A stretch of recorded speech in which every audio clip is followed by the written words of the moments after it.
Okay, welcome to this fourth session of the virtual Kant Congress. And I'm very pleased to welcome you all. And I would also like to mention a few things before I hand over to the local host.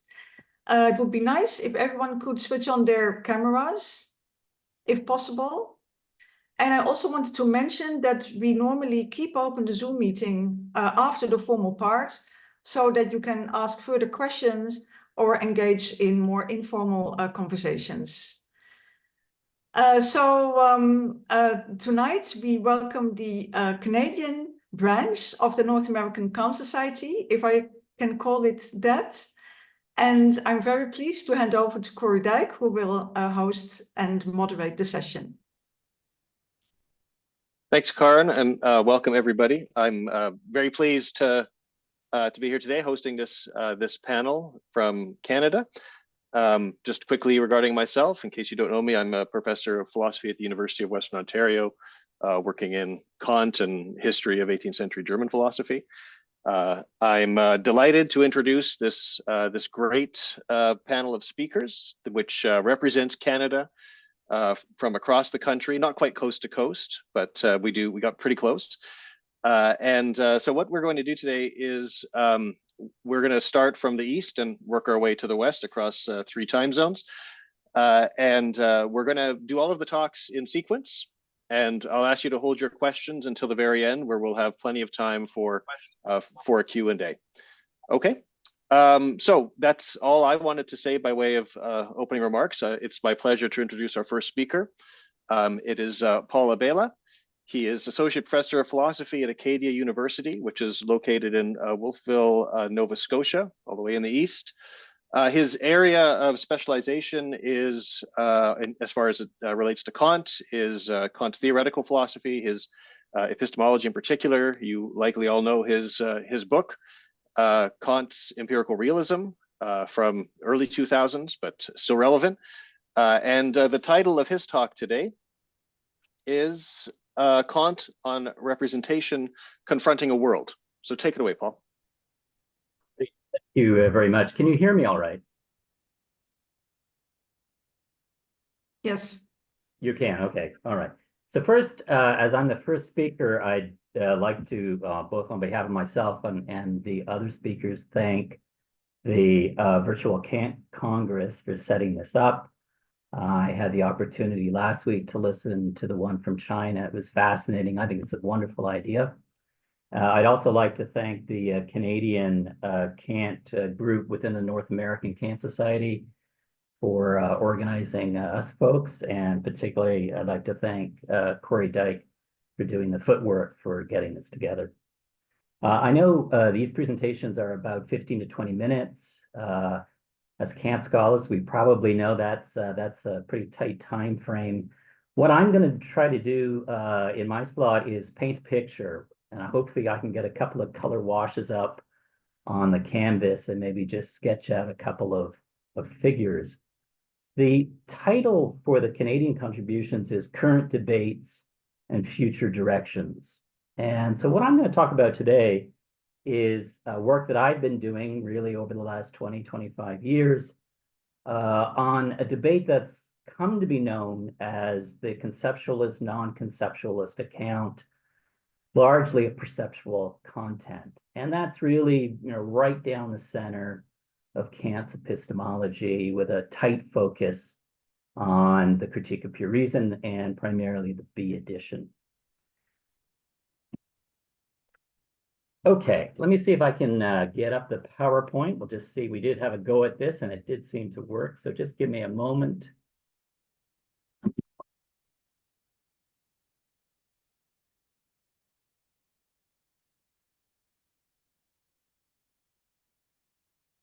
Okay, let's try share screen.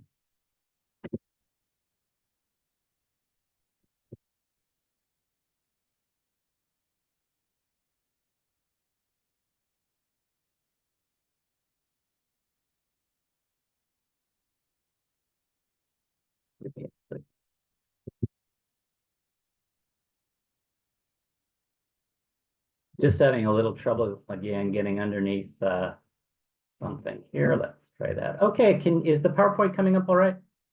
Yep, we can see it. It is, okay, wonderful, okay. So the title of this piece, Kant on Representation Confronting a World, is, again, a kind of sketch of the debate between conceptualists and non-conceptualists with respect to thinking about Kant's account of representation. And I've been developing and I will be defending a conceptualist reading. The language of conceptualist, non-conceptualist, obviously that's a very contemporary frame. And I think it does, in informative ways, capture aspects of this debate. But I am going to try to root it a little bit more in the period in which Kant is writing. So his responses to some degree, a very quick sketch of his responses to the rationalists, particularly Leibniz, but then a real focus on his critique, as I see it, of the sort of bottom-up empiricist account of mental content. Okay, so just a couple of preliminaries, and none of this is going to be earth-shattering. These are pretty familiar pieces from the first critique. Obviously, fundamental to Kant's treatment of cognition is his two-stemmed approach for thinking about determinate representation. So rather famously, thoughts without content are empty, intuitions without concepts are blind. So there's two tasks as Kant sees it, and his transcendental idealist approach in terms of his epistemology is to give us a story about the ways in which concepts have to be made sensible, and also an account in which there's an intellectual component to intuitions.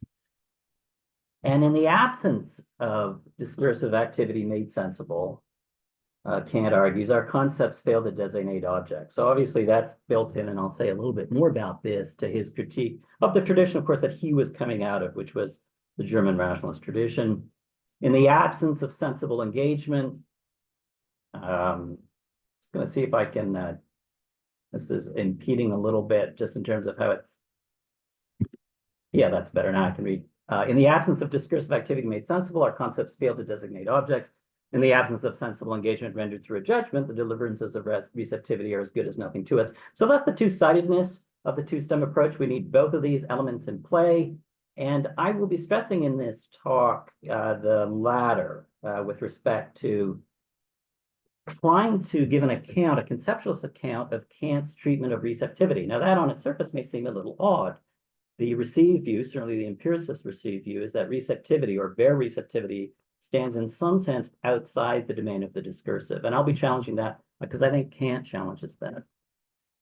And of course, the most general description, again, right at the center of Kant's epistemology, is this notion that the conditions of the possibility of experience are at the same time the conditions of the possibility of the objects of experience. So that's really, ground zero for appreciating the approach that Kant's giving us in the first critique. All right, so a challenge to the shared reductive models of rationalism and empiricism. So we have, and again, I'll leave these for you to read as we go through it. We have his critique of Leibniz's intellectualization of appearances. And again, I'm not taking a position on whether Kant is the most accurate interpreter of Leibniz. Clearly, he's coming out of that tradition. He's an important interpreter of Leibniz. It would be up to Leibniz scholars with respect to whether Kant is entirely fair to Leibniz. But I'm going to take Kant's reading as given because I'm focused here on Kant's story.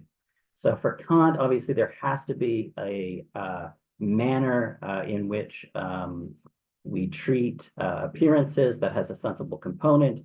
And he notes that Leibniz makes the same mistake at the intellectual level that Locke was making at the sensible level, just largely in reverse.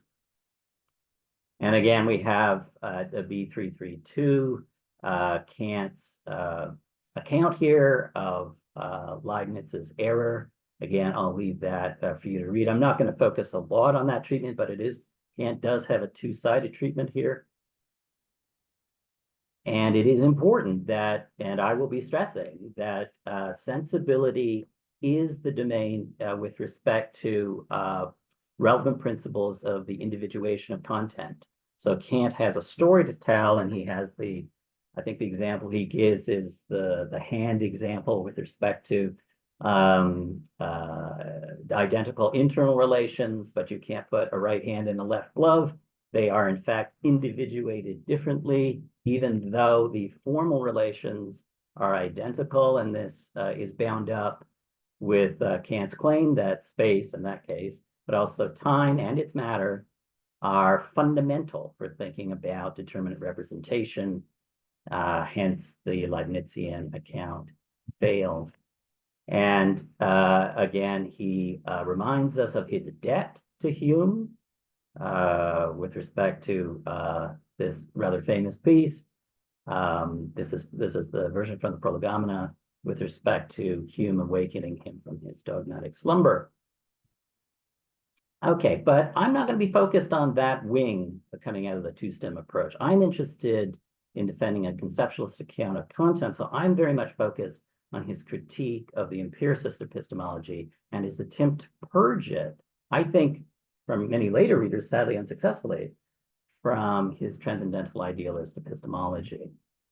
So I think fundamentally Kant rejects the empiricist dogma of what we would now describe as sense data. And that's really a fundamental challenge to the cogency of the bottom-up attempt to tether all concepts to a content that somehow both lies outside the boundary of the discursive, while nevertheless playing a guiding role in discursive employment. And I argue that, frankly, what's blind cannot lead. So obviously Kant's using that as a metaphor, but I think it's actually fundamental. And I think separating Kant's epistemology from the empiricist epistemology, Locke and Hume, is fundamental to appreciating his treatment of the relationship of intuitions and concepts. It's also worth noting that he rejects the empiricist attempts at what I would describe as cheating, that's to say, to give a kind of bottom-up account of the discursive domain in some language like blurred images. So, Locke has a rather desperate gambit in trying to treat general concepts in terms of thinking that they're blurred particulars. And that's really a hopeless story, and Kant rightly rejects it. I'll be arguing that Kant argues that the discursive employment of the understanding reaches all the way down to empirical intuition itself. So I'll be making good on that, and there one has to look, of course, at the first two sets of principles in the Analytic principles, often overlooked, particularly among 20th century commentators on Kant. Oftentimes they really didn't know what to do with the axioms of the axioms of intuition and the anticipations of perception. If there was a treatment, if you go back through some of the important texts, at least prior to Allison and Geyer in the 80s, if you look at the generation in the 20s and the generation in the 50s, you'll find that, apart from kind of description of number coming out of the axioms of intuition, a lot of the commentators don't really know what to do with that half, and it is half of the Analytic principles. And I think that's in part because there's an empiricist prejudice at work in terms of trying to make sense of what Kant's project is. So I think with respect to intuition and concept, it's judgment all the way down. So receptivity is shaped by the demands of discursive engagement at the lowest level. So, there is no primitive epistemic point of contact. That's a notion of the given, bare given, that somehow stands between belief and the world our beliefs describe. So this rejects any kind of epistemic intermediaries between belief and the world, hence the title of my talk. So in this sense, judgments that render determinate content are truth functional. They're truth conditional claims. They make claims that things are thus and so. And that can be in terms of the powers of an object, that can be in terms of its powers in time successively, its powers in time simultaneously, also in terms of its sensory aspects. That's to say, the degree of extensive magnitude that is expressed, or the degree of intensive magnitude in the content. All of these are functions of judgment. They have the architecture, the fingerprint, as it were, of judgment baked into them. They don't stand outside the frame of judgment, somehow informing belief, or as it were, anchoring or tethering belief to the world. Judgment reaches directly out to the world.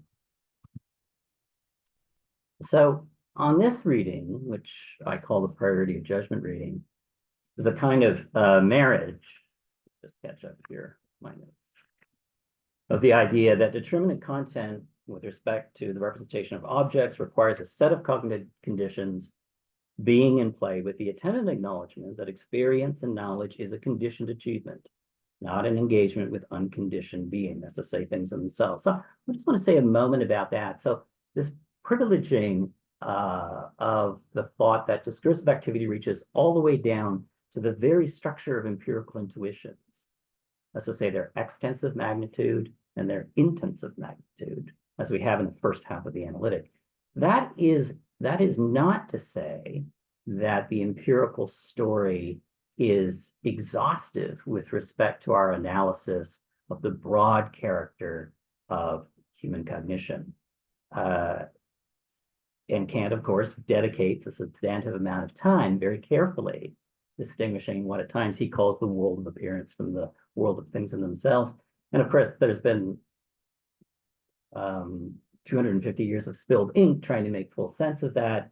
I think the cognitive line I'm giving gives a nice way of dealing with that. But I wouldn't want to leave the impression that this approach negates the thought that that our experience of objects exhausts the sense, the critical reflective sense of understanding the character of objects. Because clearly, insofar as judgment reaches all the way down and all the way up, that's the representation of objects is a cognitive achievement.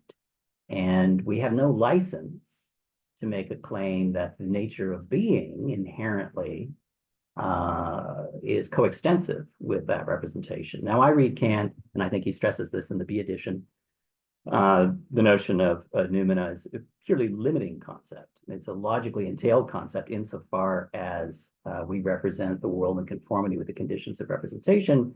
There's a sense in which the character of being, that there's a sense in which the notion of being is not exhausted by the fact that we cognize the world according to our conditions. So I leave that completely in place. And it strikes me as that is, in fact, very important in the second deployment of reason, practical reason. It gives Kant a place to put practical reason and to be able to locate its efficacy outside the domain of empirically determined objects. Okay. And I've kind of rambled through some of this. So with respect to empirical intuitions, I've mentioned that twice rather briefly. As I say, it is the first half of the analytic principles.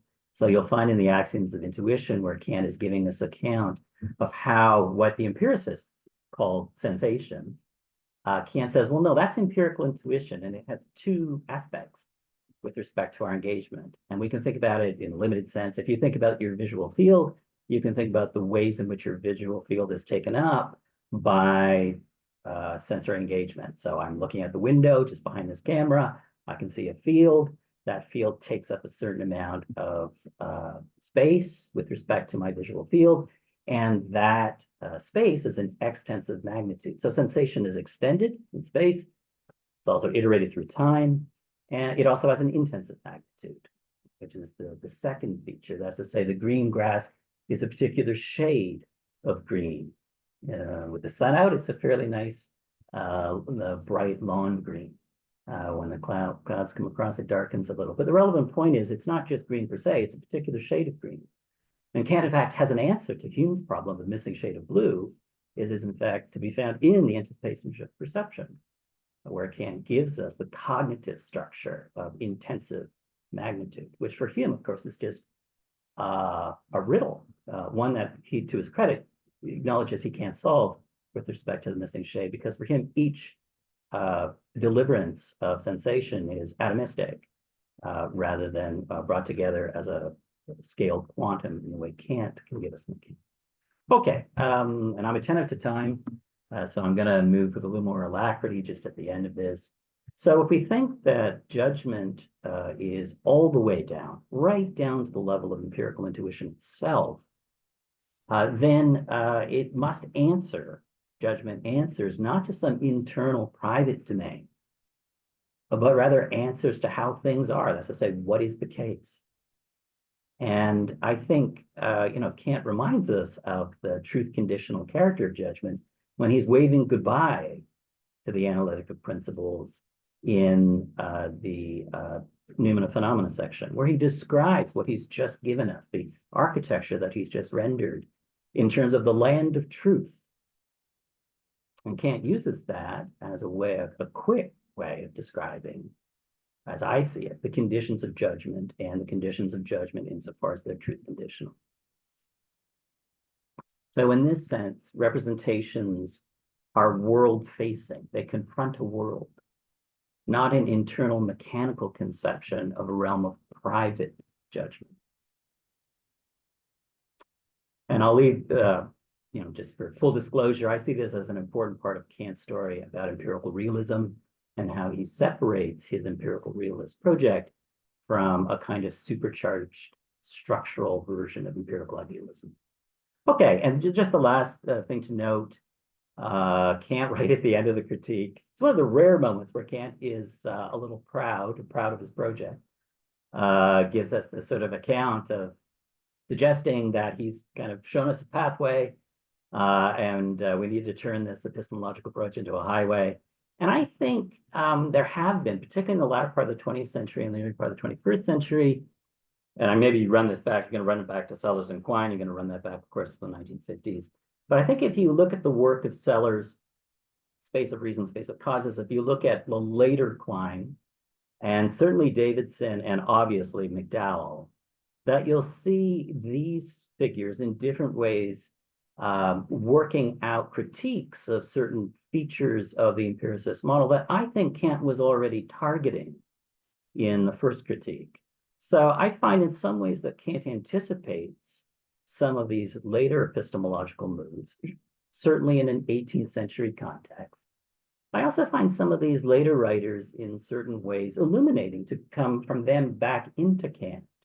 Sometimes, the contemporary epistemology can be a nice way of digging in deeper into the sort of historical content that lies in some sense pregnant in Kant, but isn't always directly accessible. So I think there's a kind of mutual feature, later writers in some ways building on certain features of Kant's project, often not with direct reference to Kant. And then I think some of the later developments in epistemology is a useful way of getting back into some of the details of Kant. Okay, thank you.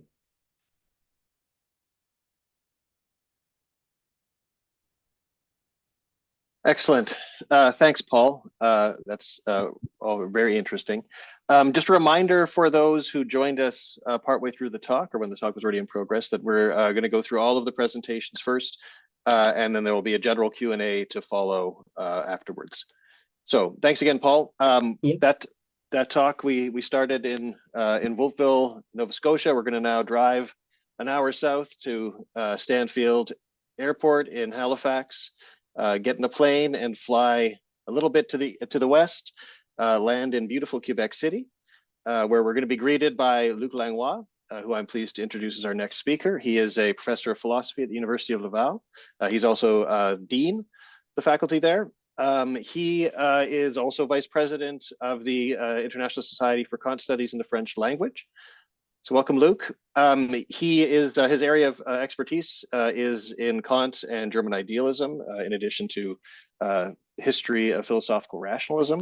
And among his most recent publications are translations of Kant, including the lectures on ethics into French, as well as a new translation of Baumgarten's Metaphysics. So it's my pleasure to welcome you, Luc. And as soon as Paul can stop sharing his screen, which I know he's avidly working on, you can take it away. The title of Luc's talk is Kant, the Consistent Aufklärer. So as soon as if anyone Paul wants to help me out out here, because you've got my screen, I hope, completely in front of you. I'm just trying to see an icon here. I'm going to just stop your sharing. There you go. That's helpful. I'll just do it myself. How about that? Okay, I think I'm out now. Yep, good. Have you got rid of me? Yeah, we're just back to the gallery view, at least on my screen. So you're good. Yep. Thank so you. Luc, please go ahead. Okay. Thank you, Corey. Let me begin by saying that I am delighted to be taking part in this panel. celebrating the 300th anniversary of the birth of Kant. In the relatively brief time allotted to me today, I will not presume to put forward a very original thesis. I do, however, wish to revisit an aspect of Kant's trajectory which appears to me essential. That is the radicalization of the Aufklärung project in the critique of pure reason. This radicalization is rather seldom addressed in interpretations of that work, yet it seems to me that it constitutes a theme which allows us to appreciate more fully the coherence and originality of the type of philosophical proof that Kant developed therein. At around the same time as he published the Critique of Pure Reason, Kant wrote the following words in one of his Reflexionen, quote, Aufgeklärt sein heißt Selbstdenken, den obersten Probierstein der Wahrheit in sich selbst suchen, unquote. His 1786 essay, What Does It Mean to Orient Oneself in Thinking, adopts the same language. Thinking for oneself, writes Kant, means seeking the supreme touchstone of truth in oneself, that is, in one's own reason. And the maxim of always thinking for oneself is enlightenment, Aufklärung, unquote. But what more precisely does thinking for oneself mean for Kant? Answering this question is more difficult than it may first appear.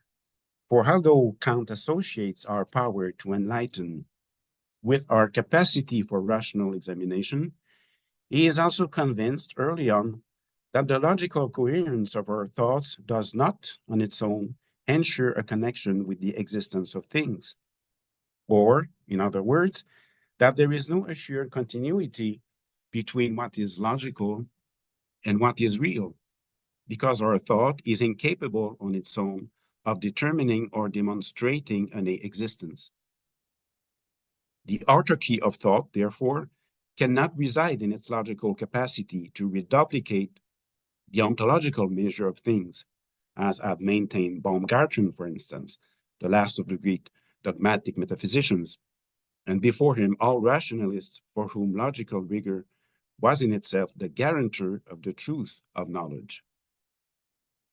This dilemma was a vanishing point from which Kant had to consider that rational critique, the lone authority underpinning the Aufklärung, could no longer be entirely transitive or objectal. Indeed, prior to the Critique of Pure Reason, those aspiring to rational critique sought to extend it to all spheres of civilization in order to denounce its irrational atavisms. Critiques of religion, morality, and political foundations were all part of this same current. Kant acknowledged the spirit of the age when he declared in the very first pages of the Critique of Pure Reason that, I quote, our age is the genuine age of criticism, to which everything must submit. Religion through its holiness, and legislation through its majesty, commonly seek to exempt themselves from it. But in this way, they excite a just suspicion against themselves and cannot lay claim to the unfeigned respect that reason grounds only to that which has been able to withstand its free and public examination, unquote. However, Kant was also the first to realize that this objectal or transitive critique was faced during his time with a crisis of the universe of knowledge. This was a grave paradox since all the hopes of the Aufklärung, of the Lumière, and of the Anglo-Scottish Enlightenment were predicated on the power of our cognitive resources to explain the world. Kant perceived this crisis of knowledge first and foremost in the opposition between the mathematical physics of Newton, whose results were calculable and certain, and dogmatic metaphysics, which was incapable of sustaining its pretension to attaining rational and fundamental knowledge of intelligible reality. Thus, the Aufklärung, which staked everything on the critical power of reason, along sometimes its incompatibly diverse trajectories in its German, French, and Anglo-Scottish expressions, was beholden for Kant to re-examine reflexively its own fundamental principle. That is, the faculty of cognition, Erkenntnisvermögen, of reason itself. In other words, the Aufklärung could not be consistent and coherent unless it could critically examine, its own central principle, reason itself, which it recognized as the only authority. And this was clearly the undertaking at the very heart of the project that was the critique of pure reason, which we may thus consider as an Aufklärung of the Aufklärung, or so to speak, as an Aufklärung squared, validating its own principle. We may ask ourselves, however, what this line of inquiry has to do with the Aufklärung's supreme maxim of thinking for oneself. From the outset, the task that is incumbent upon reason is to heed the Socratic command, know thyself, Selbsterkenntnis. Kant, however, subjects this self-knowledge of reason to the authority of a tribunal, the tribunal being, of course, the critique of pure reason itself. Now, it is important to remember here the significance of the genitive preposition of in its twofold sense, subjective and objective. It is reason that establishes the critique, that questions its own claim to a priori knowledge, and it is this same reason that is investigated by the tribunal it has itself instituted and which must ultimately deliver a verdict. It is well known that the argumentative process of the critique of pure reason is akin to the register of law. In fact, legal metaphors abound throughout the work, and they are especially significant in Kant's demonstration of his key proof, that is, in the transcendental deduction of the categories. Here, Kant sets out to justify what is lawful, that is, the question of quid juris, within a priori concepts of understanding, in opposition to the empiricist psychological theory of experience, as well as he establishes the limits of that lawfulness, that is, the legitimate application of the categories against the rationalist dogma claiming as its own the ability to access knowledge of intelligible reality. At the conclusion of his argumentative plea, Kant needed to demonstrate cogently, beyond any reasonable doubt, that categories of lawful understanding constitute the objective form of our experience, but that their lawfulness does not exceed for us their applicability to the world of phenomena and the spatial and temporal limits of our experience. Thus, the plea enunciated in the transcendental deduction had to transpose the onus probandi, the burden of the proof, onto the empiricist and dogmatic thesis. Here, Kant introduced an entirely new kind of philosophical argumentation, which, following Peter Strawson and others, we now term transcendental arguments. Inspired by the deliberative processes of courts of justice, this type of proof is distinct from the dogmatic rationalist practice of logical demonstration, which has the inconvenience of being merely formal, while the cause that must be heard is that of transcendental logic, and thus of the relation of our a priori concepts to the objects of experience. And it is also distinct from recourse to empirical testimony, which cannot account for what makes experience possible for us. So, neither recourse to syllogism nor to empirical experience could be submitted as proof in the case for synthetic a priori cognition, which Kant defends in the transcendental deduction. Therefore, his final argument had to be decisive on its own strength and had to rest, in a sense, on its own self-referentiality, or to put it in other words, on the impossibility of explaining our experience without referring to the a priori conditions that make it possible. And to delve even further into the sense of judicial process apparent in the transcendental deduction, we may ask, who ultimately is the judge presiding over this tribunal? Is this a trial without a jury, resting on the sole, vertical, and final authority of the judge? This judge is, of course, reason itself, proceeding through its own critique.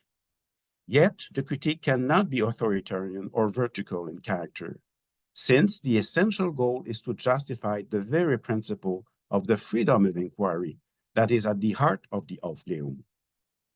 Indeed, Kant invokes precisely this in one of the last pages of the Critique of Pure Reason, when he states that, I quote, "Reason must subject itself to critique in all its undertaking, and cannot restrict the freedom of critique through any prohibition, without damaging itself and drawing upon itself a disadvantageous suspicion. The very existence of reason depends upon this freedom, which has no dictatorial authority, but whose claim is never anything more than the agreement of free citizens, each of whom must be able to express his reservations, indeed even his veto, without holding back." End of quotation.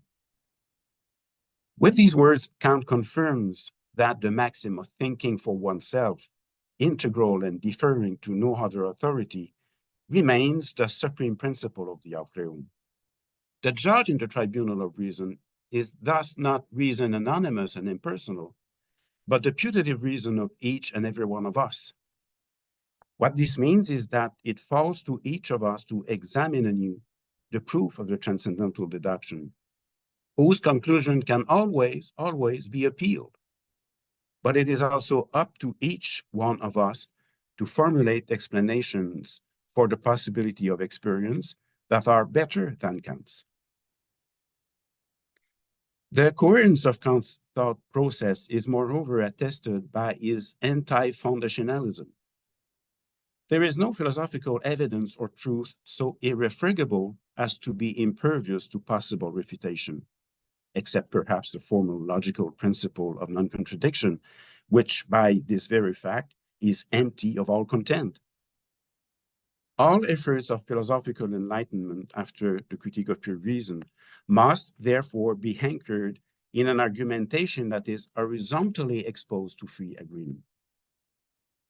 We may even go so far as to say that it would be contrary to the very dynamic of the Aufklärung to attempt to justify it by way of a Letztbegründung, an ultimate foundation of reason that would be immediately evident and absolutely incontestable.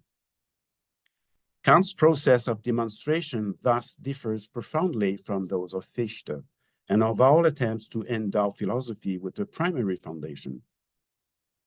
All of the Aufklärung's critical pretensions, and first and foremost its pretensions to rational cognition, are less concerned with the search for an ultimate foundation than with the work of reconstituting the a priori conditions of an experience which is both binding and common to us all. The most diverse claims of the Lumière, Enlightenment, and Aufklärungs movements all stem from the same fundamental pursuit, that of re-endowing philosophy with pertinence and significance for everyday human life. This is to say, in the spirit of Kant, that the Aufklärung must align with the cosmopolitan concept of philosophy, Weltbegriff, beyond its formal scholastic concept, as a teleologia rationis humani, that seeks to enlighten human life in its essential finalities. But this teleology of human reason can only have meaning if everyone can perceive it within the maxim of thinking for oneself. It cannot be imposed from the outside, since it concerns the very scope of our freedom, which everyone must endeavor to make their own. The rigor and internal logic of Kant's questions are readily evident here. Indeed, the question of what can I know, in response to the 18th century crisis of knowledge, had to precede the two other questions of the Kantian program, what should I do and what may I hope, in order to expose the full extent of philosophy's moral practical finality. My time now is too brief to delve further into the logic of Kantian questions. But its culmination, as we know, is the ultimate question of what is man. My foremost aim here today has been to underscore the coherence of the Kantian Aufklärung in its concern with examining and critiquing the very principle of criticism, that is reason, so as to perform a reflexive reassessment of this principle, which goes beyond the objective and transitive critique that, before Kant, had absorbed all of the Aufklärung's energies. Kant's philosophical gamble in the Critique of Pure Reason reminds us that philosophy must justify the validity and the principles of its discourse, which distinguishes it from all transitive critiques of such domains of human experience as religion, law, and morality. It seems to me that philosophy today has in some measure, lost track of this sense of obligation to reflect on its own understanding of the rationality to which it lays claim. It seems to me also that philosophy increasingly situates its role in the critique of objects, and especially in the critique of our society's social-cultural objectifications. And thus the question arises, what is it that distinguishes philosophy from the critical practice, entirely legitimate though it may be, of the social sciences, for instance? In other words, what is the use of philosophy today? Kant asked and answered exactly that question in the Critique of Pure Reason, in order to ensure the consistency of the Aufklärung movement and its claim to be a dynamic of emancipation for humankind.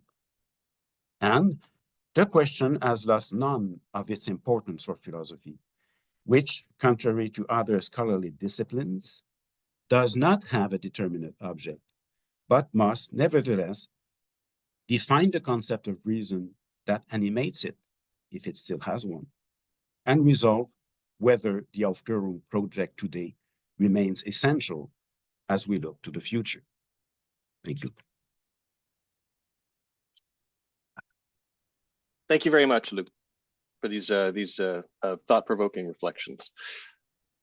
Okay, we're on time. I'm as surprised as you all might be, but we're going to have to bid Quebec City adieu, get into our car and drive down the Chemin du Roi, past Montreal, and into Ontario, where we get onto the terrible 401 highway, and round Lake Ontario. We get out of our car after an 8-hour car ride. And who's there to greet us but Alice Pinheiro-Walla at the University of McMaster in Hamilton, Ontario. Alice works on Kant's social and political philosophy. She has recently published a book called Happiness in Kant's Practical Philosophy. That is just in 2022, I believe. And the title of her talk today is Kant on Property and International Law. So I'll turn it over to you, Alice. I think you have a PowerPoint, so if you'd like to share your screen, You're welcome to. Yes. Thank you very much for this very fun introduction. I think I've seen a lot of Canada today, more than I had before. So thank you. So let me tell you a little bit about this project. So it's Kant on Property Rights and International Law. I was initially asked to contribute a chapter to a handbook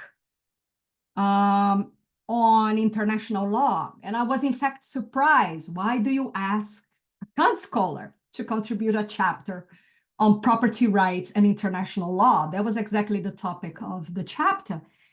And one of the editors, who is a Kantian, he was very right to point out that he thought a Kantian would have a great deal to say about that. And I'm happy to say he was right.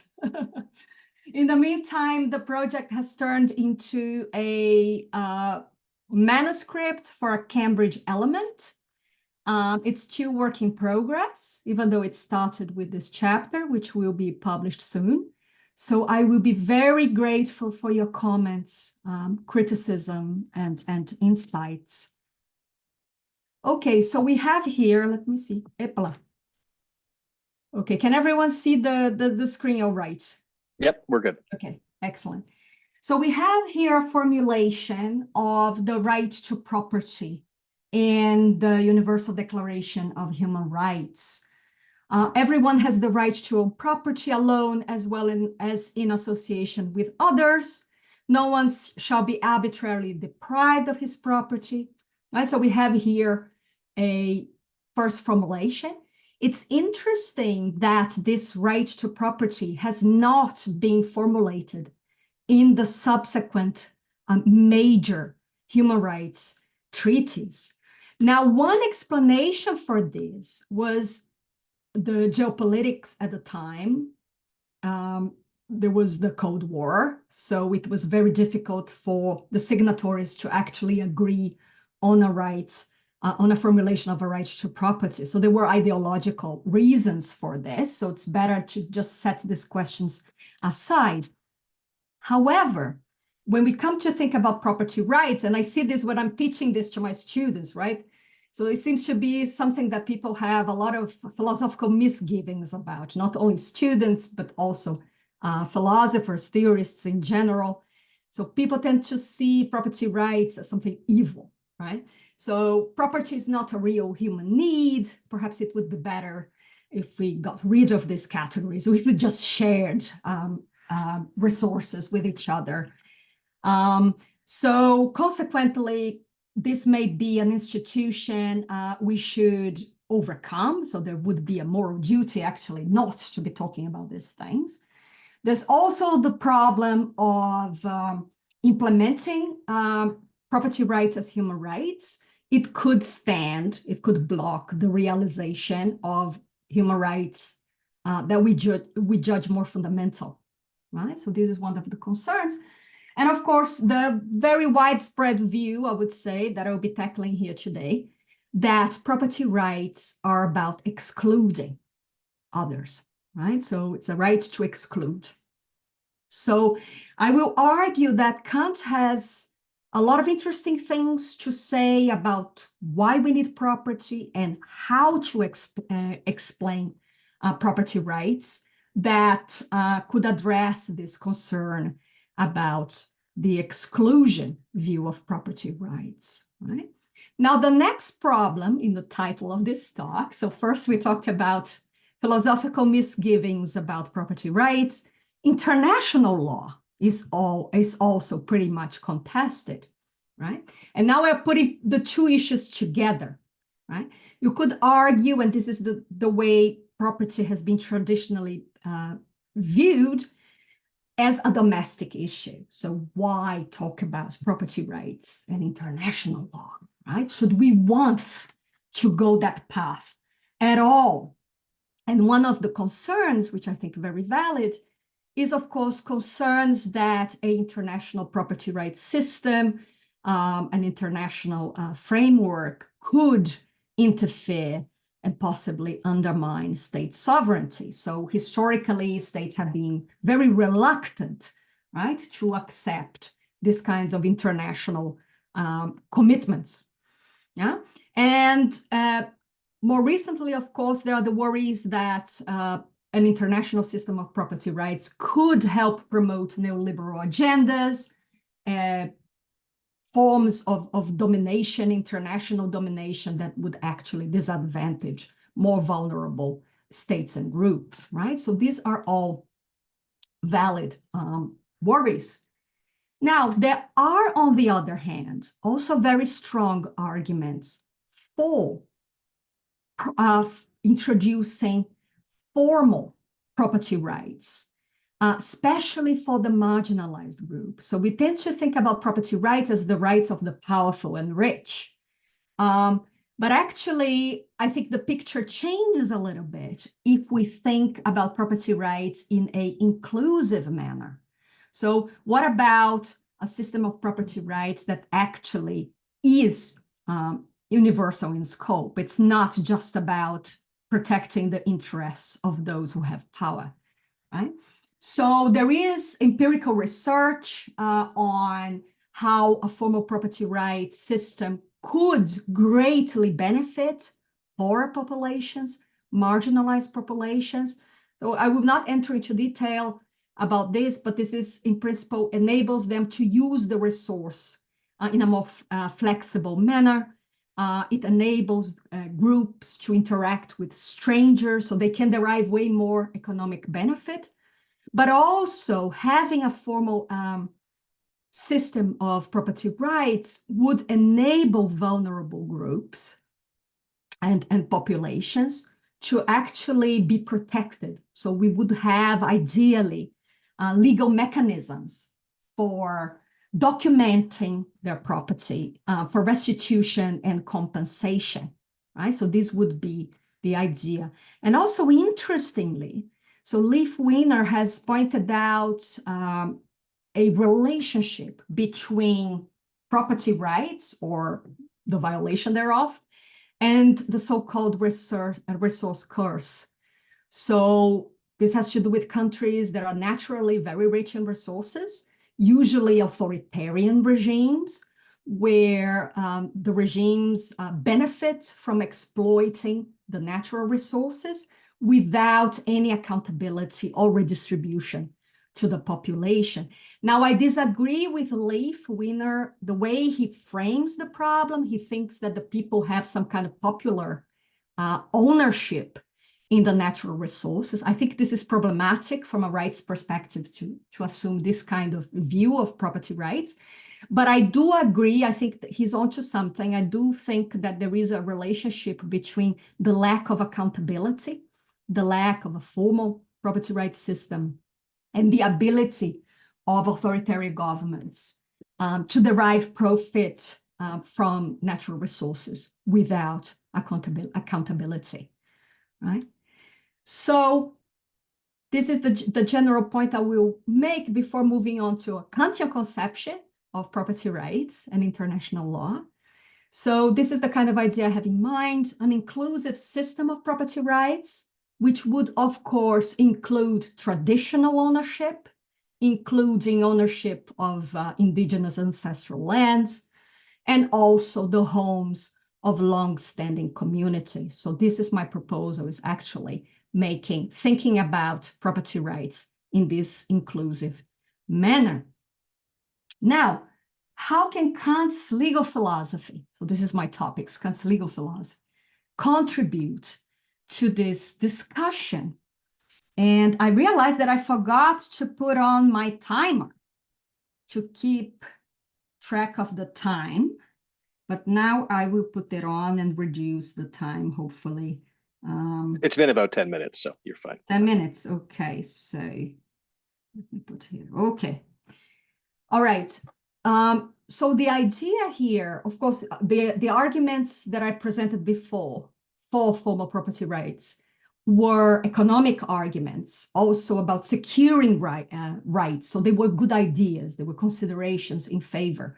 Now, Kant's theory is different, and I think quite distinctive, because the argument he offers for international law, including a possible argument for embedding property rights in international law, is actually about the possibility of legal obligation. So it's actually not, although it involves, of course, protecting rights, it's actually about bringing about the formal conditions for the possibility of imposing an external obligation on each other, right? So it's about bindingness, it's about Verbindlichkeit, right? The formal conditions for Verbindlichkeit. And it affects not only property rights domestically, but also the territorial rights of states, right? In the international arena. So let me tell you a little bit more about that. So the way I read Kant's legal philosophy, and I'll be focusing here on the Rechtslehre, I see it as a theory of legal obligation. So it's trying to explain how is an external obligation, how is it possible to have an external obligation, right? So what are the moral conditions, moral understood in this very broad sense, not in the sense of ethics, of course. Now, as we all know, for Kant, self-interest is not a sufficient basis for creating an obligation. So we need conditions that are truly universal in order to be able to create an obligation. So Kant clearly distinguishes between what people call in contemporary discourse, reasons in general, and rational requirements. So the idea is that we are rationally required to take certain steps, right? And because they have to do with duties, as opposed to reasons that are just good, a possible justification for something, a reason for something, right? So there is a difference there. Now, legal orders, so the civil condition in Kant's terminology, is required for ensuring, as I said before, certain formal conditions, and this is about reciprocity in external relations. So this is why we should go about leaving the state of nature. And of course, we can leave the state of nature not only domestically within a group of individuals, but it's a little, I explain to my students a little bit like a video game. So we have the next level. So the international domain is also a level of lawless. So it is a state of nature of sorts that also needs to be overcome, right? So we are talking about formal structural conditions as opposed to substantive reasons, right? So here, just very quickly, Kant's argument for rights to external objects. So of course, the whole framework is based on freedom, in this case, external freedom. So we need to use stuff because there is a formal argument for it. We would be depriving ourselves of possible objects of choice. So Kant has a very interesting apagogical argument why we should assume the possibility of rights to external objects. Otherwise, we would have to assume the opposite, that objects cannot be the meum of someone, and therefore we would be depriving ourselves of the object of our choice, and therefore reason would be contradicting itself. So it's a very Kantian argument, right? Avoiding the requirement to avoid a contradiction of reason with itself leads us to the postulate that it is possible, to the assumption that it's possible to have rights in external objects. Now, once we assume this, we still need to ask, how is it possible then to impose an obligation on other people to respect that possession? Why? Because the only way we can think about a meaningful use of an external thing, right, is having that thing under our control so that we can use it. But of course, this also requires having a certain domain of private authority over that object. And this leads us to the concept, to the idea that rights in external things must be understood as intelligible possession. So we cannot think of a right to a thing unless we can think of the subject being wronged, even if she is not connected to that resource empirically, right? So I'm just summarizing this very quickly, a very complicated argument, but I'm happy to answer questions in the discussion. Now, why I don't think that Kant's account of property is about exclusion. So usually people tend to think, and it's a subtle difference, you may not think that this is strong enough, but I do think it's a valid conceptual point. People think that property rights is about permitting something that is quite bad, so permitting exclusion. But the focus of Kant's account is actually on the power to bind another. So as he recognizes, unilaterally, we do not have the authority to bind each other externally. And yet that power must be presupposed for the right to external things. So we need it, right? So he goes on to spell out, okay, so we need this, and this in order to have external objects, but how can we get there? And the idea is that a civil order stands as a kind of like a proxy to the consent of individuals. Now, this is a very complicated interpretation that I don't have much time to develop here.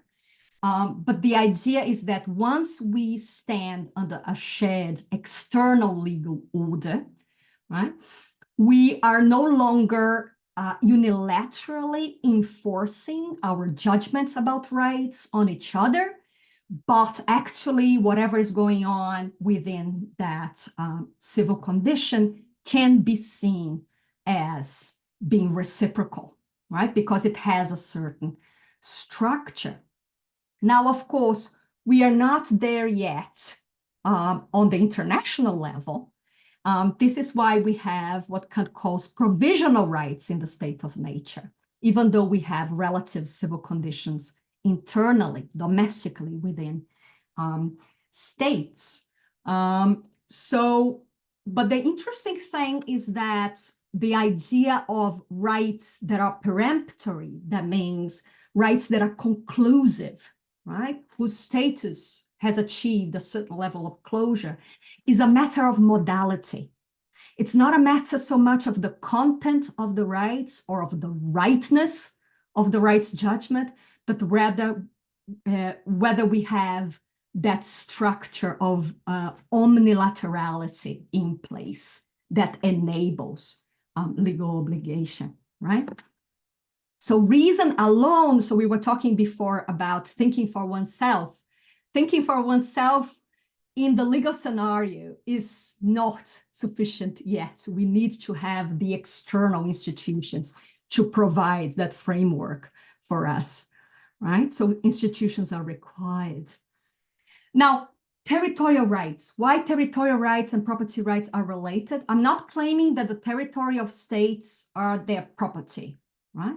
But there is a sense in which being in an international state of nature, right, can create an analogy, right? The way states hold on to the territory, given the lawless state of nature in regard to each other in the international arena, has some similarities to the way individuals hold property individually if you think about a state of nature between individuals, right? It's not the same, but there is a certain analogy there. So it means also that in order to achieve closure, right, in order to talk about territorial rights in a conclusive manner, we also need international institutions. We know that there is a lot of, Kant is very, very careful about this move towards international law, the law of nations, and he is very careful about domination, about coercive international structures being abused, and of course, despotism arising from it. That's why he also requires, among other reasons, consent to subjecting oneself as a country, as a state, as a civil condition to international order. But we see here that while there is internally a relationship between the sovereign and subjects in regard to the territory, right? So the subject is the symbolic meta-owner. It's not the owner of the territory. The subjects, the individuals are the owners of land, right? Although the sovereign has the jurisdiction over the territory. Externally, right? So the civil condition, the state or the sovereign appears internationally as a moral person representing. That's internal civil condition. Opala. Have I done? Okay. Okay, so now I'm jumping to my conclusion. So my point here was to show very briefly, very hurriedly, that Kant can provide a duty-based justification for a more robust international property law system. Indeed, the argument is that we're required to do so, because even though we may have domestically a property rights arrangement internally, actually, these property rights and ultimately the territory of the state can still be contested internationally. And this movement towards international law is ultimately about overcoming contestation. So leaving the state of nature is ultimately committing ourselves to avoid a state, to leave a state in which the contestation of the rights of others is still an open question, right? It's not conclusive. So I think the Kantian argument is compatible with current economic arguments for inclusive and secure property rights, domestically and internationally. Implementation is another matter that I will not discuss. So as I said before, distinctive is this idea in Kant's argument that this is about obligation. This is about creating the moral conditions for imposing external duties on each other, not so much about permitting exclusion. And unless we have these conditions in place, which is, of course, for Kant, an ideal, right? An ideal that we may never fully satisfy. We know this is a theme that we often hear as Kant scholars, the idea of states of affairs that may never be fully achieved, but which nevertheless we have a duty to strive towards. But also the idea that possession of territory imposes obligations on not only internally, but on those that are outside the legal system, not only telling them what they are not allowed to do in regards to one's territory, but also because of the idea of common possession of the earth, which I did not have time to discuss in detail. We also have duties towards individuals who have nowhere to be, right? Under certain circumstances, right? All things equal, states in Kant's framework have a prerogative to decide who enters their territory, how to control their territory, unless, of course, there are treatises in place. But there are certain limiting conditions, going back to the idea that we share the earth together with each other, which was actually the principle according to which we were allowed to divide the earth into territories, according to Kant, in the first place. So I will stop here, and I'm very much looking forward to your questions and comments. Thank you very much, Alice. That was great. That was just within 3 minutes of the 20 minutes. So you're good. Thank you very much. And never let it be doubted that Kantians have something interesting to contribute to any collection. Good, but we can't unfortunately stick around very long in the Ontario spring. We've heard that the flowers are out in Vancouver and the trees actually have leaves on them. So we're going to drive to Pearson Airport and to take a 5-hour flight out west, where we land in YVR and we see the oceans and the mountains, take the SkyTrain out to New West, where there to greet us is Charlotte Sabarin, who is assistant professor at Douglas College. And among her publications, some notable papers recently, including Kant's Enlightenment and Women's Peculiar Rationality, and a contribution to an excellent collection on women in philosophy in 18th century Germany, on Kant's friend and frequent dinner party companion, Theodor Gottlieb von Hippel. I'm going to turn it over to you, Charlotte. The title of your talk is Kant's Contribution to the Infanticide Debate, and you can take it away whenever you like. Thank you, Corey, for organizing this, inviting me, and thanks for Karen as well for the organization, everyone else who's contributed, and my fellow co-panelists. Let me try dropping a very short handout in the chat. There we go. It is loading. I think it has loaded. You should be able to open it. It's just a few quotes, so for that reason, I was not technologically skilled enough to put together a PowerPoint for today. Apparently, I will just stick to no visuals here, but you're welcome to have a look at the handout every now and then. There will just be a few longer citations that I'll be looking at together with you. I want to start by acknowledging that infanticide is a very odd topic to investigate, especially with respect to its relevance to contemporary issues of interest for Kant scholars in Canada, which is the prompt that Corey originally gave us. So, you know, hopefully you all don't think that Canadians have infanticide problems. But I hope to show that questions like what counted as infanticide in 18th century Germany and also how infanticides were prosecuted then raise in turn broader questions about women's reproductive rights that are still worth asking today. So that will be my, you know, nudging in the direction of contemporary issues maybe. This is also part of a broader project that I'm conducting on Kant's account of marriage, and also as such, as others have flagged, a much shorter version of another paper that I'm working on infanticide. My argument in the full piece is that Kant's account of infanticide offers interesting insights on what it meant to be excluded from the institution of marriage for a woman in his day, which have also been explored and perhaps in more feminist ways by thinkers that lived at the same time period in Germany, such as Theodor von Hippel and Marianne Hermann. Now, why this connection between infanticide and marriage, you might wonder? So in 18th century Germany, infanticide was not prosecuted in the same way for married women and for unmarried women. The reason for that is that infanticide was understood as the byproduct of fornication and thus closely associated with out-of-wedlock pregnancies. And for that same reason, men, married or not, were rarely accused of infanticide. Married women then were rarely found guilty of infanticide too, as they were presumed to have no motive, since fornication resulting in pregnancy could always be concealed as a legitimate pregnancy. At least that was the reasoning.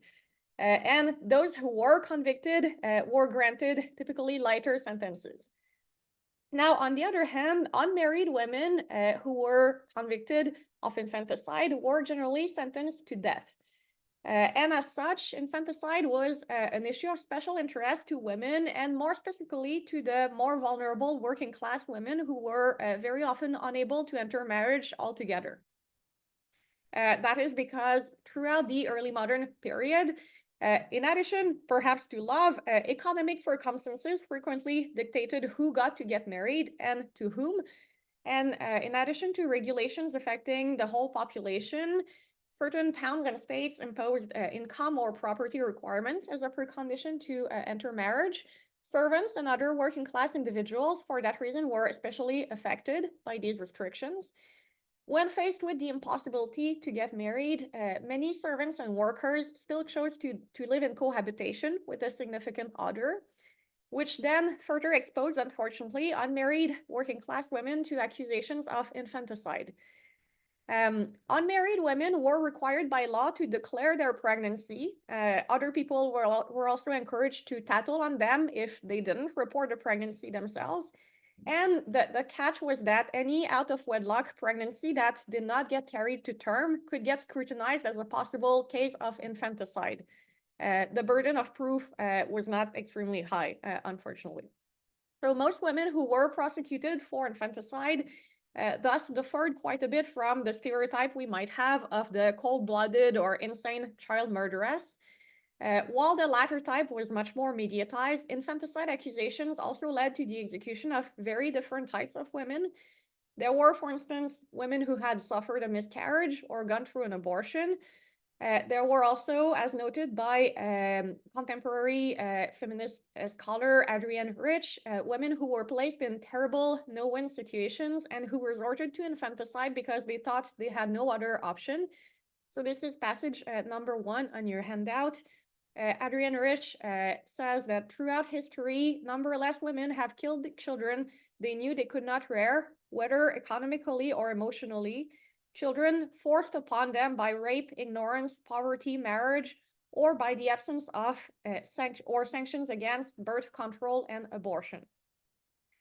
So among these, we can count women who were raped and unsuccessfully went through painful rounds of self-inflicted abortions, women who were forced to give their own food to their older children so that they could survive, being as a result unable to breastfeed their newborn baby, and women who knew all too well about foundling homes, low survival rates, and atrocious living conditions. So these women, Rich argues, deserve our compassion too, and their lives and crimes may teach us something about the deep flaws of the patriarchal institution of motherhood. I would add that infanticides and accusations of infanticide are also a painful reminder that being excluded from the institution of marriage could be very costly for those who were already vulnerable and who did not benefit from the same protection others received. Now, Germany's concern for infanticide in Kant's day is a bit surprising, given that the rate of infanticides was not, in fact, especially higher than usual. But the highly publicized executions of so-called child murderesses made an impression on public opinion and prompted scholars, writers, and politicians to weigh in. This widespread concern led to several legal reforms decriminalizing fornication as a harm reduction measure. Frederick the Great and many enlighteners were especially preoccupied by the social causes presumably leading to infanticide. So their reasoning was that a pregnancy was placing unmarried working-class women in an especially dire position. They would have to face public shaming and fines for their illegitimate pregnancy, in addition to the unlikelihood of being able to provide for themselves and for their child in the absence of support from the father or his family. The presumed connection between illegitimate pregnancies and infanticides was, however, never really questioned until the 19th century.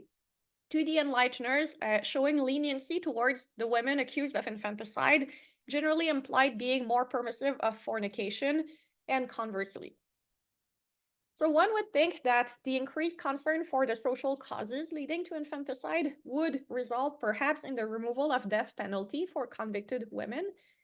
But most enlighteners considered that if some work had been done upstream to address the social causes pushing one to commit infanticide, a severe punishment was then all the more justified if the crime still happened.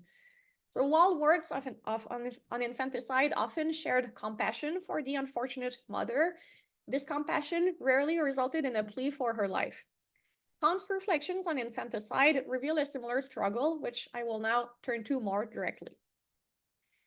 So while Kant was, in general, not especially sensitive to the obstacles faced by vulnerable women in his day, he did weigh in on the infanticide debate. His discussion of infanticide is introduced as a follow-up to his discussion of capital punishment. Kant argues in the Doctrine of Right that punishments granted in a court of law, as we know, must follow the law of retribution. Murderers must receive a death sentence. He then takes his argument one step further by introducing two cases that he suggests may warrant making an exception to the law of retribution. One of them being the duelist who kills a fellow soldier, the other one being the mother who kills her own child. Kant's question is not whether infanticide is a crime that merits punishment or not, as he very much thinks it is, but rather whether death is an appropriate punishment in this case, and whether legislation is legitimate in imposing this capital punishment or not. While his reasons for discussing the two cases together are not entirely clear, Kant relates both crimes to similar honor-related motivations. This is a passage I actually won't stop to read, but it's number 2 on your handout if you want to have a look at it later. You might also already have it close to your mind anyway at this point. So by framing infanticide as a honor crime, Kant emphasizes the gender-related dimension of the issue, whether he wanted it or not. So his account of infanticide only applies to unmarried women who he assumes resort to infanticide in order to get rid of the evidence of their supposedly dishonorable sexual behavior. Throughout this passage, Kant is chiefly interested in the tension between the objective justice of the state and the people's subjective perception of what is just. Two different solutions are then put forward in the Doctrine of Right to address this issue. The first one has been criticized for its insensitivity, despite its plea to spare the mother's life. And as I will argue following Timmerman, among others, is not in Kant's own proposed resolution, but rather one that he disagrees with. So Timmerman has convincingly demonstrated that point, but I hope to shed some more light on who was Kant's interlocutor here. And then the second proposed course of action may remain unsatisfying in other ways, as it reiterates that the mother must be sentenced to death. but it at least captures Kant's own views, is what I would say about it. So Kant first introduces a possible way of judging infanticide that, as I've shared, I don't think he in fact endorses. However, due to the popularity of that reasoning, he likely felt compelled to address it. It consists in arguing that the illegitimate child does not count as a person in the eyes of the state, which Jordan Pascoe has captured as a lack of juridical personality, quite helpfully, and therefore that the mother should not be convicted for murder. We can read about this in passage number 3, where Kant says, so it seems that in these two cases, people find themselves in the state of nature, and that these acts of killing, which would then not even have to be called murder, are certainly punishable, but cannot be punished with death by the supreme power. A child that comes into the world apart from marriage is born outside the law, for the law is marriage, and therefore outside the protection of the law. It has, as it were, stolen into the Commonwealth, like contraband merchandise, so that the Commonwealth can ignore its existence, since it rightly should not have come to exist in this way, and can therefore also ignore its annihilation, and no decree can remove the mother's shame when it becomes known that she gave birth without being married. That reasoning has been portrayed, understandably, as cruel, suggesting that the mother should not be convicted for murder solely because the human being she was accused of killing does not count as a person and is thus not entitled to the protection of the state, is insensitive. But this argument is not Kant's own, and it's not clear that he endorses it, since in the end he argues for the opposite conclusion. Infanticide is a crime that should be punished with death penalty. So I believe that Kant here is addressing a specific argument put forward during the publicized trial of a woman called Margareta von Kowalczynska, who was accused of double infanticide and sentenced to death, and then appealed of her sentence in 1791. Hippel was a judge on the case, interestingly enough, and also wrote about it. While the prosecution was recommending death penalty on the grounds of Kowalczynska having deprived the state of Prussia of 2 potential citizens, her defense argued that the children should not count as citizens since they were born out of wedlock. So Kant would have been familiar with this case, as I mentioned, Hippel served as judge during one of these trials. Hippel himself, who ended up supporting the death sentence, remained deeply troubled by the case, as we can understand, and also published an essay on it. Here are some of his thoughts on the main argument used by the defense. I think I forgot to put this one on your handout, but I'll just read it quickly. Should the notion that a child was conceived outside of marriage and therefore outside the bounds of civil society render this case less severe in the eyes of the state? So for Hippel, the argument that the state does not owe legal protection to illegitimate children does not constitute sufficient grounds to spare Kowalczynska the death sentence she would otherwise receive, despite other second thoughts he may have had about applying capital punishment in this case. Kant likely agrees with Hippel's analysis here, even though we may wish he had said a little more about it. Kant then turns to his own reasoning. Penal justice finds itself in a quandary here, he says, because, this is passage number 4, either it must declare by law that the concept of honor, which is here no illusion, counts for nothing, and so punish with death, or else it must remove from the crime the capital punishment appropriate to it, and so be either cruel or indulgent. So on the one hand, Kant acknowledges that the existence of the illegitimate child is evidence of the loss of the mother's honor if it becomes known that she gave birth to a child out of wedlock, and that this loss of honor is itself punished by the law, making the law cruel. On the other hand, if criminal justice does not punish the infanticide as murder, it fails to do its job, which is applying the law of retribution. This shows that Kant acknowledges the conflict between social and legal norms here experienced by unwed mothers, thus adopting, in a sense, a surprisingly compassionate standpoint, as noted by Ullmann. Kant rarely acknowledges or addresses discrepancies between theory and practice, which you may be familiar with. Him doing so regarding the fate of unwed mothers accused of infanticide is thus especially noteworthy. But the way in which he resolves the dilemma seems less compassionate, for he upholds capital punishment in the end. This is in passage number 5. The knot can be undone in the following way. The categorical imperative of penal justice remains unlawful killing of another must be punished by death.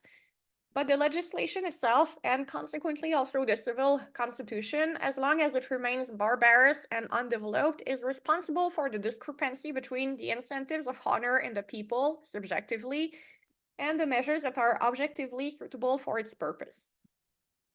So I have little doubt that in this passage, Kant confirms that the jus talionis must apply in the case of trials for infanticide.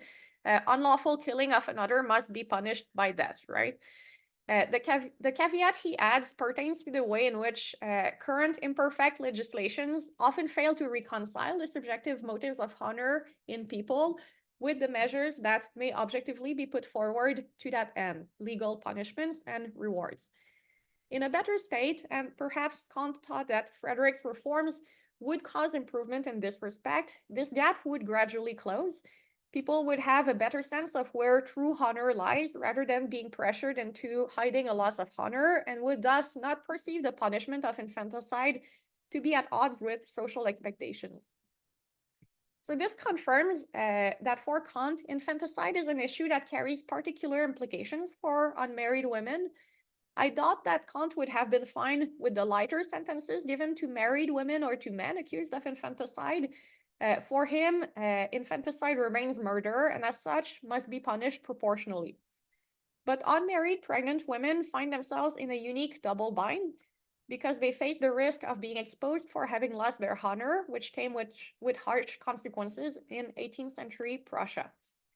While we may regret that Kant did not extend his compassion to waiving death penalty in this case, his discussion of the matter highlights that being excluded from the institution of marriage carries significant risks and penalties. In a last part of the paper that I will have to leave aside for today, I am contrasting Kant's views with those of Hippel and Ehrman, who I think offered similar but also different insights for us to consider in judging women accused of infanticide. Hippel is suggesting to take retributive justice to a different level by also factoring into account the past circumstances and lives of the accused.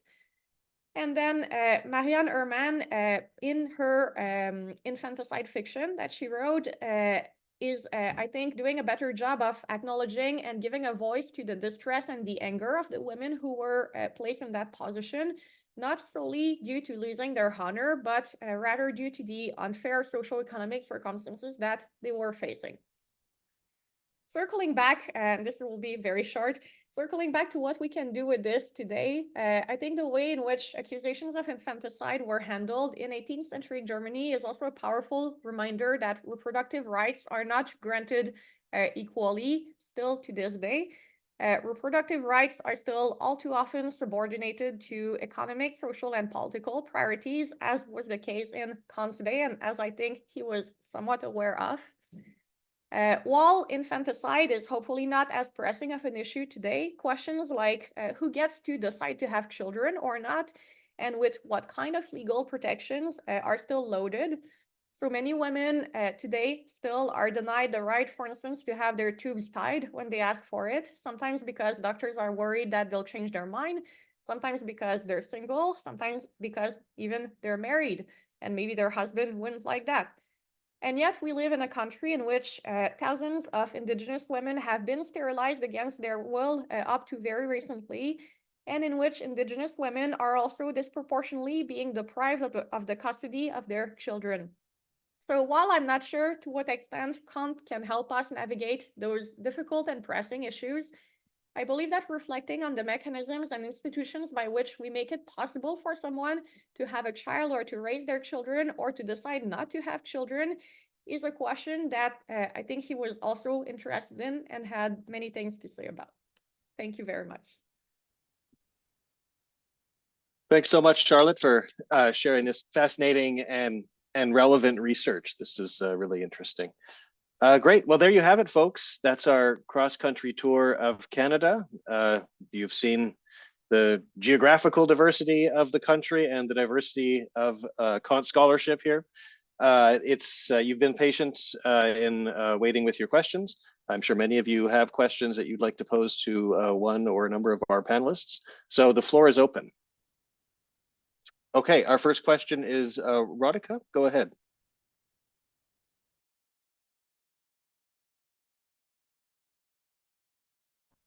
Thank you, Dark, for this invitation. And I have a question to address to Alice Pineiro. You said that an interesting, you stated an interesting question, and a very recent application about the possession of territory that which imposes obligations on those outside of the system. Well, unfortunately, I used to speak just a few words about this statement. Do you mean the institution, the supranational institution like NATO, European community, but European community is not with territory NATO, for example? What can you apply your idea, this idea of possession of territory that imposes, not suggest, imposes obligations to the recent times, to the actual, to the recent development of events now, if possible? Okay, thank you so much for your question, Radhika, right? Yeah.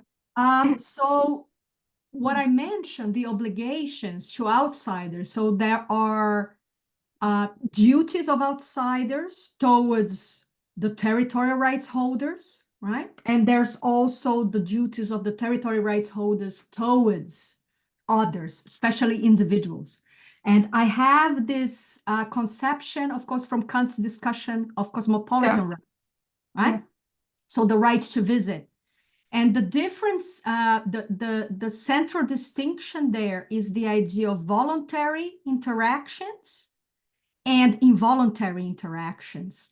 So he does not enter into a very long and sophisticated debate about international institutions because there were barely any at the time, right? So we can perhaps infer conclusions about the institutions we have today. But the idea could be applied. Could be applied. Yeah, but the idea is that from the perspective of cosmopolitan right, there is a right to seek interaction with others, but of course within the boundaries of mutual hospitality. So when you go and visit others as individuals, you ought to behave in a peaceful manner in the host country, but also the host country should not treat a visitor as an enemy just by virtue of seeking the interaction.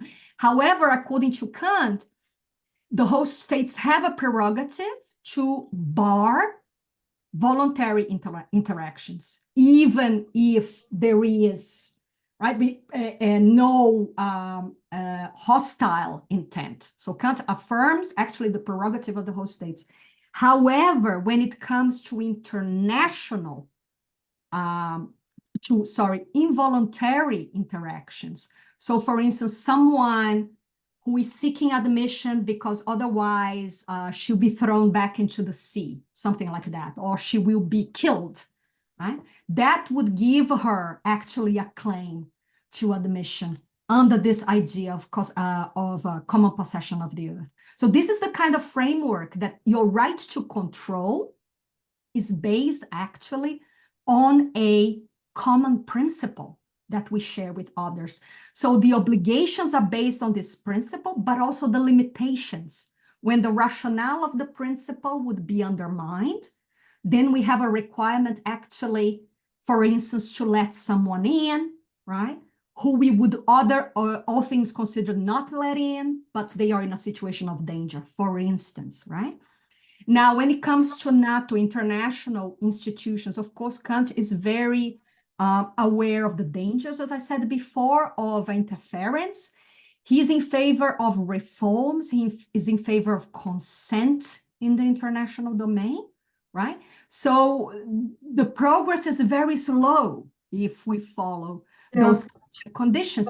However, there are things that states nowadays have committed themselves. They are signatory to international treaties and so on. So these are sources of obligations, but they are self-imposed obligations, and many of them non-coercive obligations, right? Does it answer your question, Rodica? Of course, one could develop yes, more in general, theory. but I didn't mind about the individual and the right to the right to visit the visitor, but the right of two states here in conflict. Yes, in conflict, and an institution as NATO, because Kant used to have in view the possibility of such a transnational institution. Yeah, you are right. Yeah, you're right. And,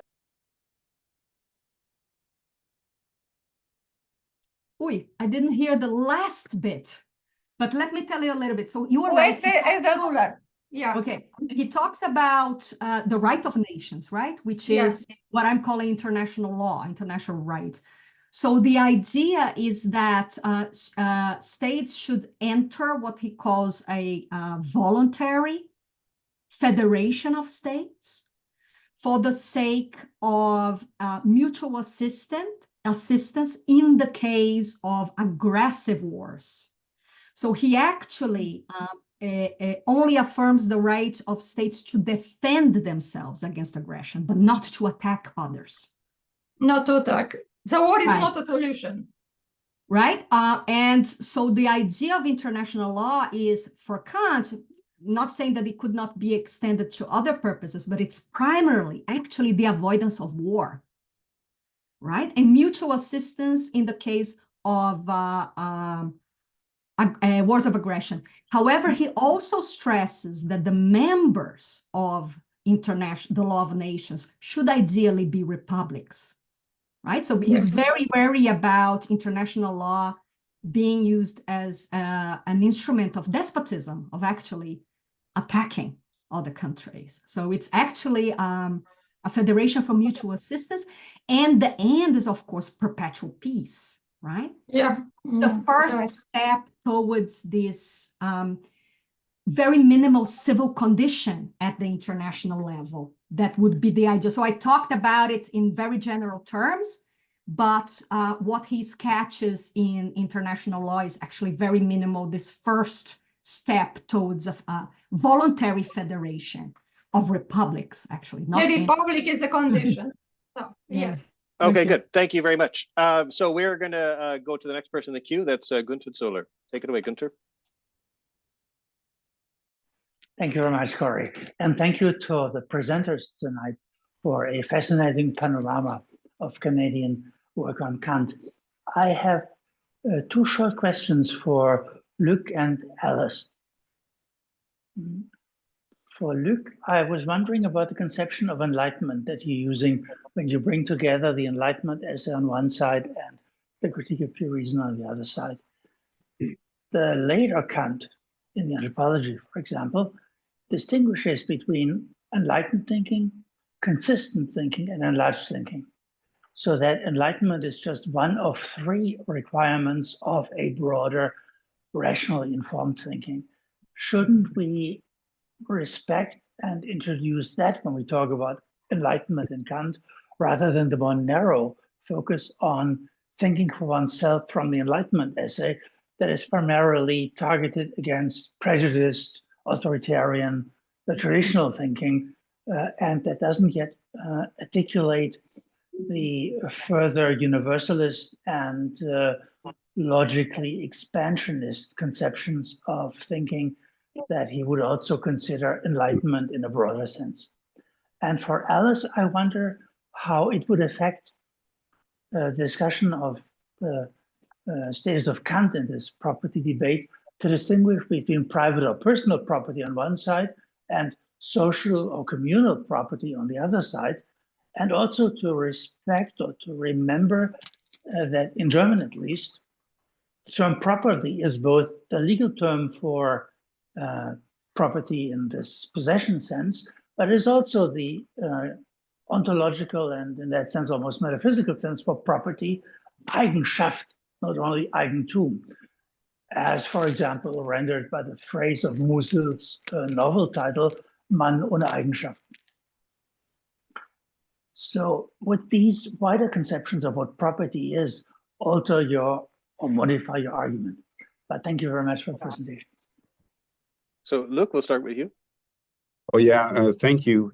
Thank you for your question. It's please don't hesitate to correct me if I don't understand you well. My point was not to describe Aufklärung as a set of coherent positions that don't contradict each other. My point was to underpin the problem of the consistency of the principle of Aufklärung itself, which is reason. Reason is confronted with a crisis in times Kant. And this crisis is a crisis in the universe of knowledge. So how can we resolve this crisis so that reason can be recognized as the true principle of critique? How can it be recognized to be the principle that indicates us not only what we can know, but what we should do and what we may hope for?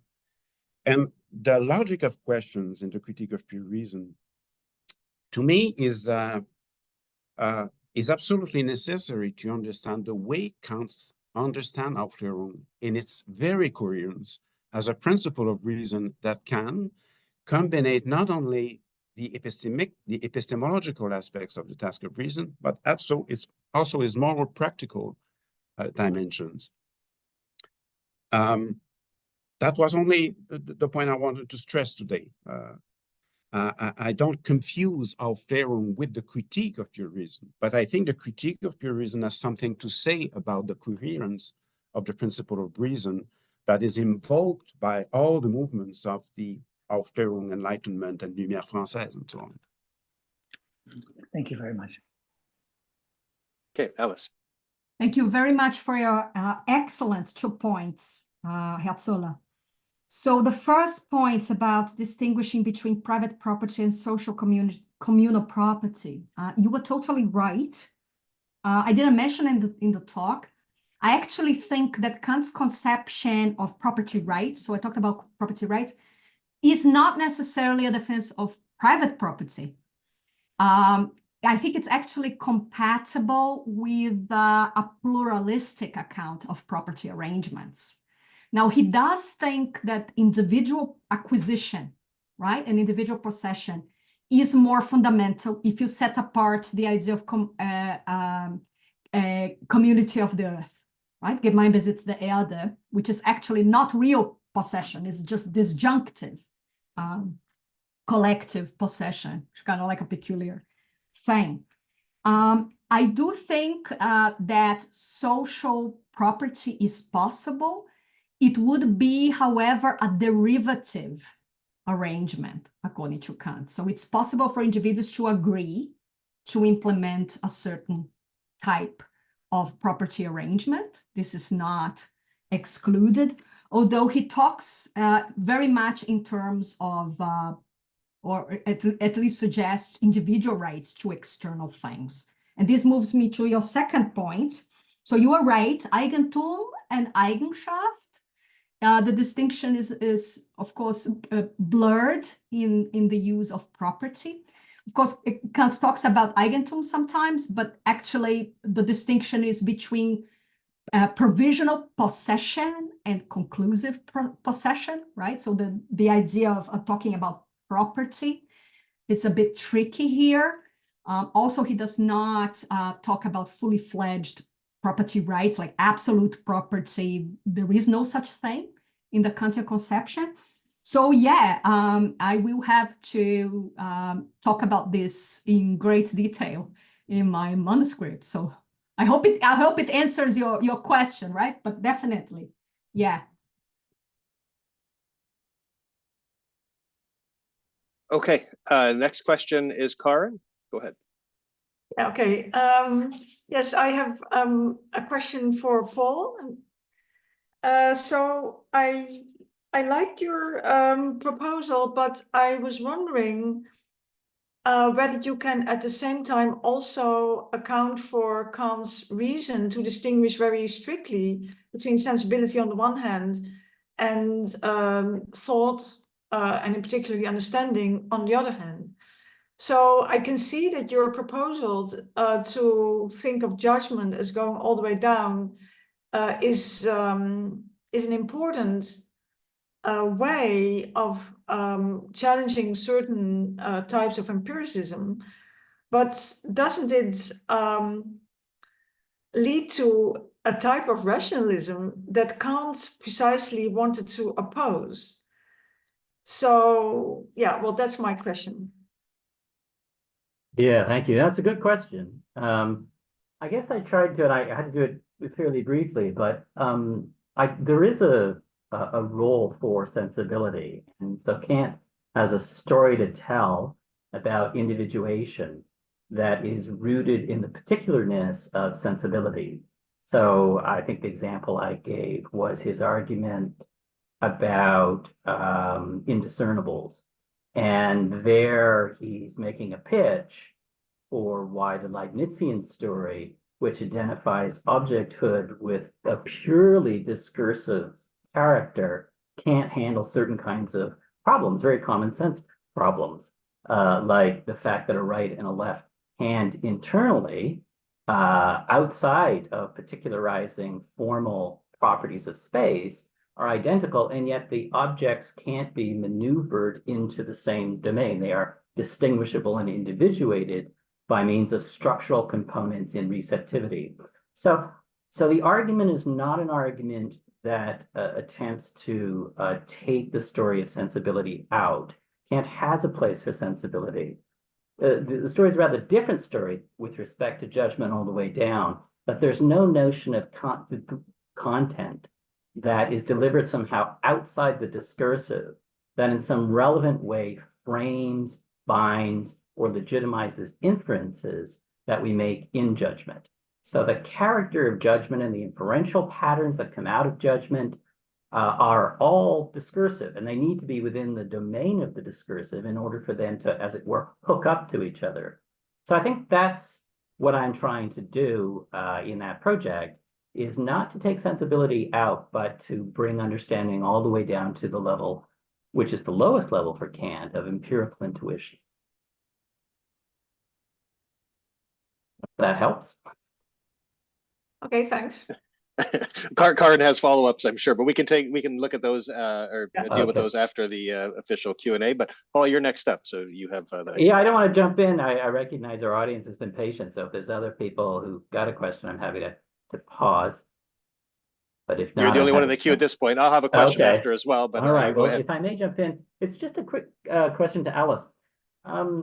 Kant's political philosophy and legal philosophy are not areas, first-hand areas of expertise for me. I just have a general Kantian understanding of them. But I wonder, given the stress you put on the notion of bindingness and obligation, you know, when I think, and you've sort of addressed it in the Q&A already, Kant's treatment of international law, it's so much about voluntarily bootstrapping oneself into a League of Nations or whatever the relevant framework is going to be. And Kant, as you note, frames that, at least in Perpetual Peace, in the sort of context of a kind of inner momentum that comes out of the Enlightenment and moves us, or at least as a regulative principle, directs us. There's no sense of it being necessary. It's something we aim at, we may not realize. I think he's got that piece at the beginning of Perpetual Peace where we have this sort of stark choice between the peace of states living under voluntary agreements in international law or the peace of the cemetery. So Kant has a kind of story to tell that has a kind of progressive pulse to it, but doesn't have any necessary trajectory, perhaps unlike some of the post-Kantian projects like Hegel. So I'm just wondering, and I'll make this very particular, you know, when I think of, for example, the first major international voluntary treaty on CO2 emissions, the Kyoto Treaty, this is a good Canadian example. Canada signed that treaty and ratified it, unlike the Americans who didn't ratify it. And so we wore for a while our virtue on our sleeve, and then we were so negligent in reducing CO2 that we did as the treaty allowed. We left the treaty before we had to pay a bill.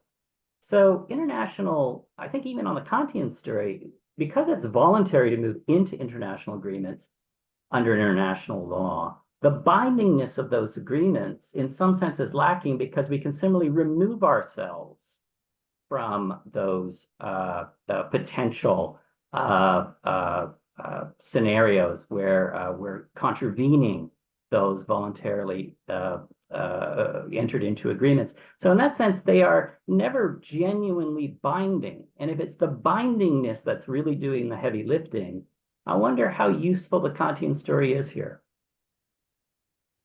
Thank you, Paul. That was an excellent question. So I should actually specify that actually the necessity remains. What we have most of the time is actually latitude. So thank you for pressing me on that. So when you look at perpetual peace, you have the preliminary and the definitive articles. It's very interesting that he says, look, some, when he's talking about the preliminary articles, some are strict laws, right, should be implemented straight away. Other are wide principles, meaning that you are allowed to take into account the circumstances. So you're not off the hook. But yeah, so the idea is that, now it's an interesting idea that hasty implementation, right, could actually undermine the aim. So we have the question there, are these commitments that we are making now, from a Kantian perspective, strict laws or wide laws? So how far do we actually have latitude to walk back? Right? So I do think that, so he has in mind here, of course, principles towards fostering international peace, right? But perhaps we could extend that discussion to other kinds of treaties and commitments. May I put you just one step further? You know, I appreciate the distinction between necessary and latitudinal, and we can think about that in the moral domain too, with respect to wide and narrow duties. So I might have a duty to charity, but that might be, I could do it in a multiple number of ways. I'm still on the hook for it, but the dispensation is widely framed. But even with the narrow duties, and I may be just missing this, and so jump in, please, if I am. But if the narrow duties that would be determined by international agreements that we voluntarily engage in with respect to a notion of the bindingness insofar as we voluntarily entered into them, if we can voluntarily leave, it seems we can voluntarily leave the strict domains as well. So it's not so much a question of the distinction between a narrow and a wide expression of a duty, but more the bindingness of the duty per se, if at any moment we can, as it were, opt out, which of course in the Kyoto Protocol is what we did. So I guess that's the kind of sharp edge of the question. Yeah, that's an excellent question again, Paul. And the question is, you're right, so there are violations of strict obligations, right? And I could, you know, give examples from perpetual peace of stuff that is being violated. But the question is, in the case of violation, who decides and who coerces? And we are, until now, under a framework in international law that is not omnilateral. It's still, you know, it has grown, but it's still not involving everybody on the earth, right? So you would actually have a unilateral act of coercion. So we have here, this is the very problem. We may know what is the right course of action. However, the authority to coerce is problematic. Who has the right to decide who gets the sanctions, right? So this is still a matter that is contested, even though we may know in our hearts, right? And we may also disagree about what is the right procedure. right? On international matters. And this is the problem, also the problem of disagreement, which is also at the core of the problem. So who has the right actually to coerce when we disagree, right? So it leads us to a certain circularity. So the hope is actually that we gradually, through internal reforms, through becoming, getting closer to the ideal republic domestically as well, that we are becoming perhaps more and more enlightened, perhaps. Perhaps this is a matter of enlightenment as well, right? To make this possible. So it's a very vague answer, but yeah, it's a Beginning, yeah, thank very, you. very good points. Okay, so I think we're actually coming to the end of our scheduled time. We're going to keep the room open for a little bit longer, but I know that Luke has to go away for a meeting of at 4 o'clock. So I just want to take this opportunity while you're all still here to thank all of our panelists for a set of great talks, and certainly representing the best of Canada as far as Kant scholarship is concerned. So thanks very much for accepting this invitation and for putting together such wonderful and indeed time constrained presentation. So it's very much appreciated. So I imagine we should probably stop the recording at this point. Yes, so Corey, before we do, I'd like to thank you and all the speakers for being here and for wonderful talks. And I also wanted to remind everyone that in 2 weeks we have another session of the Virtual Kant Congress.